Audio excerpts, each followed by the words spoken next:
Colonel Sophia ఖురేషీకి క్షమాపణలు చెప్పాల్సిందే. మంత్రి విజయ్ షాపై సుప్రీంకోర్టు ఆగ్రహం. మధ్యప్రదేశ్ మంత్రి విజయ్ షా చేసిన అవమానకర వ్యాఖ్యలపై సుప్రీంకోర్టు తీవ్ర ఆగ్రహం వ్యక్తం చేసింది. ఆపరేషన్ సింధూర్లో కీలక పాత్ర పోషించిన కల్నల్ సోఫియా ఖురేషీని ఉగ్రవాదుల సోదరి అని పిలవటంపై సుప్రీంకోర్టు తీవ్ర ఆగ్రహం వ్యక్తం చేసింది. విజయ్ షా కల్నల్ సోఫియా ఖురేషీకి స్వయంగా క్షమాపణలు చెప్పాలని, తన తప్పును హైకోర్టుకు స్వయంగా వివరించాలని కోర్టు ఆదేశించింది.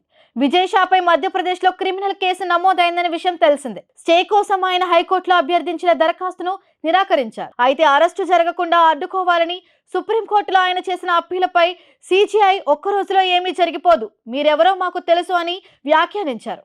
కల్నల్ సోఫియా ఖురేషీ అత్యంత బాధ్యత గల అధికారి. ఆమె పట్ల ఈ విధంగా అవమానకరమైన మాటలను సుప్రీంకోర్టు అంగీకరించలేదు. భారత సైన్యానికి గౌరవం కల్పించడం దేశ బాధ్యత అని పేర్కొంది.